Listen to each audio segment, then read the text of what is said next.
মাত্র 4 থেকে 5 মিনিটে তৈরি করে নিলাম বেলে মাছ দিয়ে টক পাতার চচ্চড়ি। এত যে মজার আগে জানা ছিল না।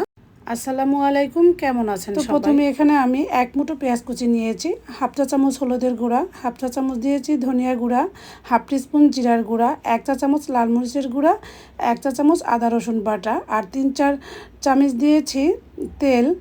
আর এখানে 5-7টা কাঁচামরিচ মাঝখান দিয়ে ফেলে দিয়ে সমস্ত মশলাগুলো খুব ভালো করে মাখিয়ে নিচ্ছি। তো এইভাবে মশলা মাখিয়ে যে কোনো ছোটো মাছ রান্না করলে আমার কাছে অনেক বেশি ভালো লাগে। এরপর এখানে ওই যে মাঝারি সাইজের কিছু বেলে মাছ ছিল সেগুলো দিয়ে দিচ্ছি, দিয়ে খুব ভালো করে মশলার সঙ্গে মাখিয়ে নিচ্ছি।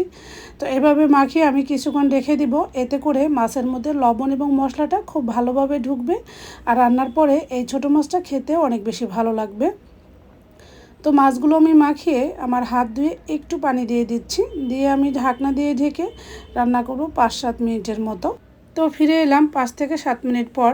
দেখতে পাচ্ছেন মাছগুলো আমার একদম 80% রান্না হয়ে গিয়েছে, যেহেতু চুলার আঁচ মিডিয়ামে রেখে 5-7 মিনিট এইভাবে রেখে দিয়েছি। সব কিছু যখন একদম ভালোভাবে সেদ্ধ হয়েছে আমি অফ ক্যামেরায় চেক করে দেখেছি, তখন এখানে 1 মুঠো টক পাতা দিয়ে দিচ্ছি। টক পাতাগুলো দিয়ে আমি এখানে একটু ঝোলের জন্য পানি দিয়ে দিচ্ছি।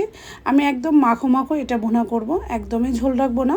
তো এরপর শাকগুলো দিয়ে সর্বোচ্চ 2 থেকে 3 মিনিট রান্না করেছি। এই পাতাগুলো রান্না হতে একদমই সময় লাগে না, 1-2 মিনিটের মধ্যেই সেদ্ধ হয়ে যায়। এরকম মানে ধনিয়া পাতা সেদ্ধ হতে যতটা সময় লাগে তার চেয়েও কম সময়ে এটা সেদ্ধ হয়ে যায়।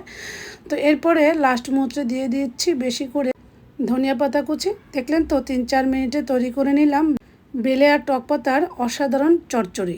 সবাই ভালো থাকবেন, আল্লাহ হাফেজ।